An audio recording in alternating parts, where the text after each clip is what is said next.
Well, this is your online pastor, Pastor Larry James. I want to welcome you to a special edition of Let's Talk About It. And today I have an author. I hate to use the word beautician because you're not a beautician. You own salons, right? What is the right vernacular? Entrepreneur. Entrepreneur that owns a wonderful beauty salon called Curly? So curly. So curly, kinky, so kinky, so straight. None other than Monica Green. How you doing, Monica? Hi, how are you? Good. So tell me, what inspired you to, well, first to go into the entrepreneur, to become an entrepreneur, to become a salon specialist? What motivated you to do that? Well, actually, I kind of fell into this. Okay. In a sense, when I was much younger, I started in the kitchen, playing around with cousins and all of that kind of stuff. Okay. And in the interim of that, I ended up going to beauty school. Okay. After leaving beauty school, I had no idea that you could make money doing hair. Okay. So I went to beauty school while in high school. So right after graduating from high school, I graduated a year early. I had to take a whole year to finish up beauty school. Okay. Then I went into the salon for the year before I went to college.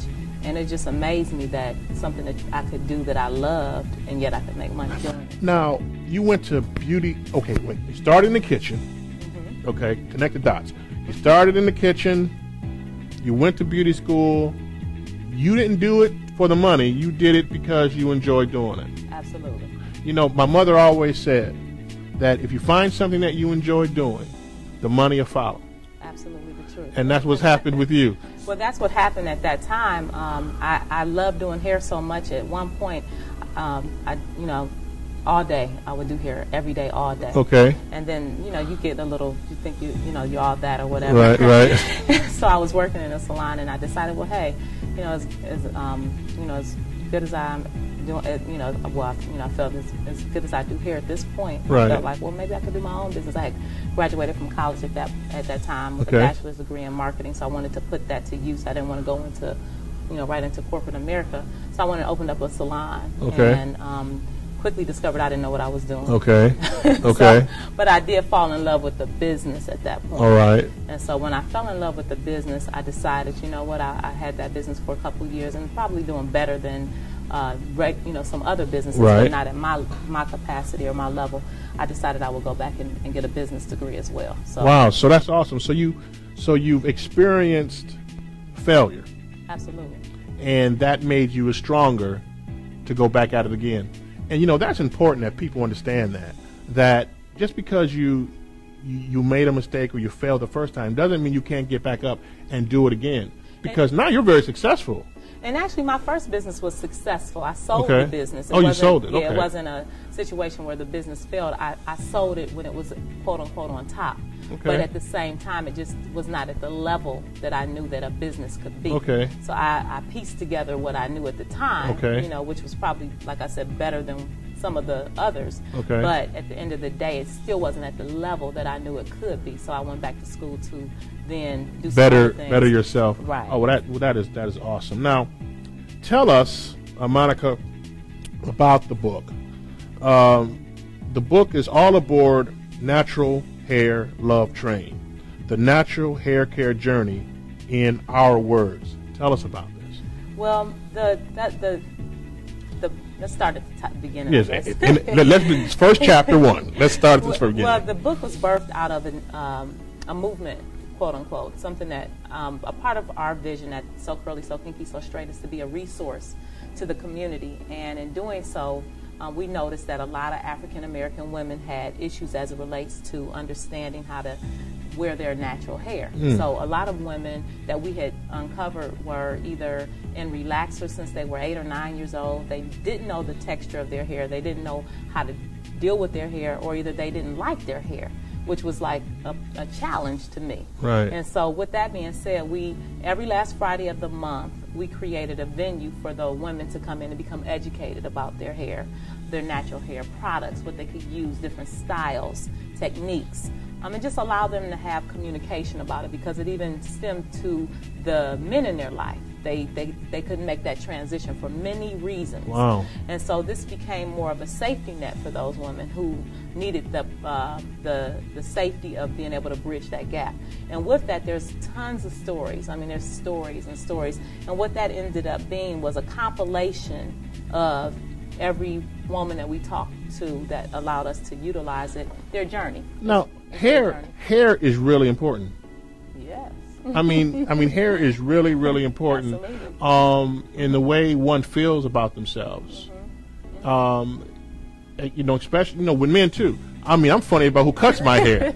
You know, hey man, don't be going too far back on my, you know. Right. And I know women. I remember my dad was so very upset because my sisters, he, you know, since birth, he was growing their hair. He wanted their hair to grow. He wanted them to have long hair. You know. And my sister Tracy, I'm not telling on you, went down south and spent time with some of my cousins. Okay. And they cut her hair. Whoa. He had a fit. Right. I mean, he to this day he mentions that they cut my baby's hair, Right. and because he wanted it to grow, out. Right. And it seemed like it sort of stunned its growth. Is that possible? What, to cut your hair and it stuns the Yeah, growth? like it never gets long again. I won't say that. Yeah, what happens? It all depends because hair goes through different seasons, we'll say. Okay. Depending upon what, maybe what stage of life she might have been in terms of adolescence or not, or what have you. Sometimes you go through a period of you're growing a lot. Then sometimes the hair will go to sleep for a little while. And it's as if it's not growing, but it just may be in a phase of sleep where it's just not growing at the rate that it was growing before. Okay. So it could have been that she went through a real big growth rate. Right. And they cut it, and she was just happened to be in a season where her growth rate was a little slower. It could have that could have had an effect on it, or her diet, because a lot of times it's internal to external. Or the products in which she was utilizing in the process too, or her activities, swimming, sweating, you know, acid, you know, in the hair, not knowing necessarily how to manage that. So in the book, do you cover or do you touch on those type of things? Yeah, we actually, the basis, yes, to answer your question directly, yes, we do touch on those things. We have this a resource of information that you can actually pull from products to how-tos and all of that in terms of where to go to get that information. The basis of the book, though, is primarily the journeys of women who either wanted to go natural, to go natural, did it, undid it, what their process was about. So it's a continual conversation about different journeys. And then in the back of the book we have different resources in terms of what you're asking as far as like what products, what hairstyles and all that kind of stuff. So it becomes a compilation of information in the back. Now, women and their hair is a huge business. Oh yeah. Huge business. $9 billion business. $9 billion. $9 billion by itself. Well, that's just for African American and some Hispanic.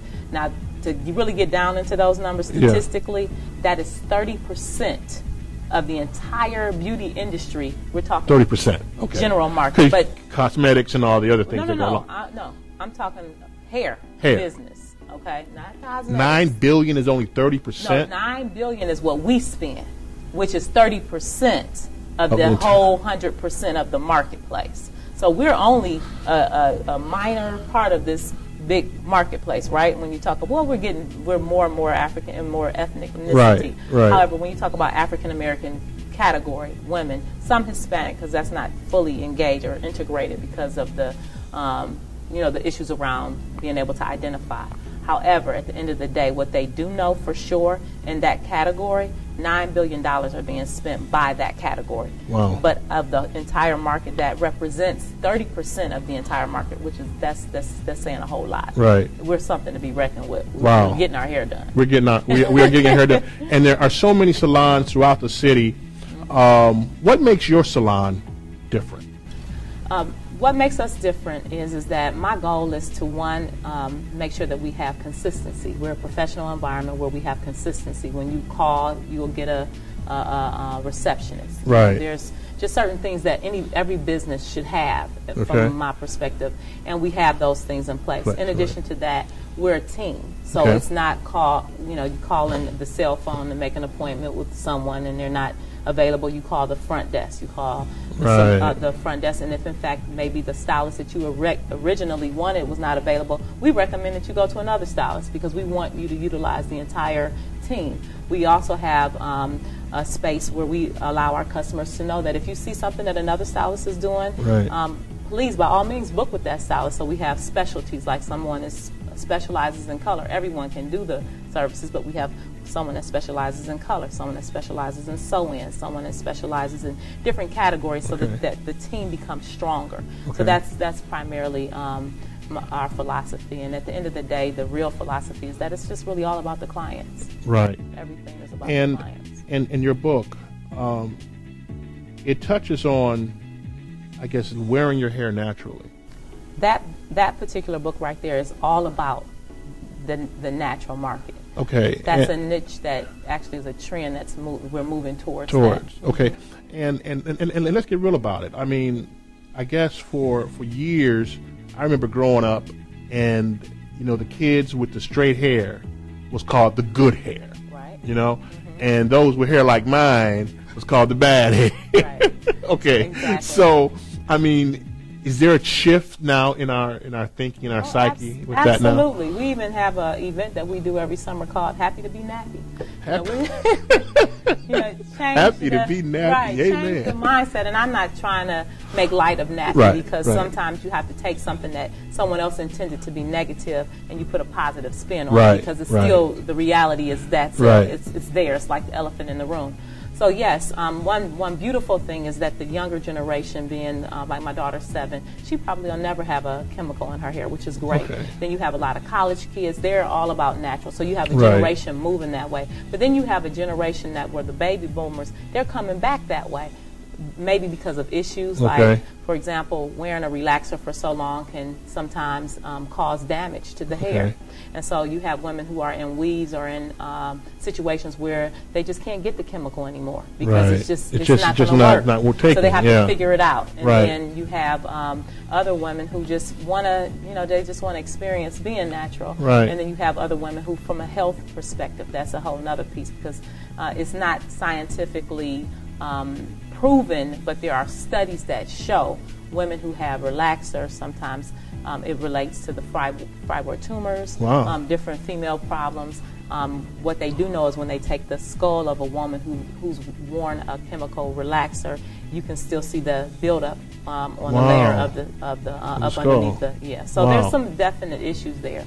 Just that the monies have not been invested to try to prevent, because it's big business and it's just not regulated like pharmaceutical industry is, or maybe the meat business or something like that. Wow. Well, this is awesome. You want to definitely get your hands on this book. We're going to find out how you can get your hands on this book. How to do it? They can come to the website www.sokinkysostraight.com, and we'll be on Amazon, so that'll also, they can also get it off of Amazon, or at the event we're doing. February 24th, we're doing an event. Yeah, we're going to talk about that in a minute. And there's something too that I want to say about wearing your hair naturally. There was a time I was going to allow my hair to just grow, and I was going to lock it up, right?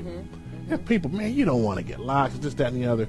But I started the process, and it was liberating. It was spiritual in some sense. It seemed like I was more in tune with God and my Creator because of what was happening. I don't know if because my hair was curly, like little antennas or something going. They say I'm serious. I was feeling that. And then I wasn't married at the time, and the women loved it. Okay? Now, speaking of which, women, you all, well, I guess it's for women and men, because I see Les Brown is going to be in town. February the 24th, 2013, the Cleveland Natural Hair Care Fitness Expo. Tell us about it. Well, this is our 3rd annual. We actually just added the fitness component this year.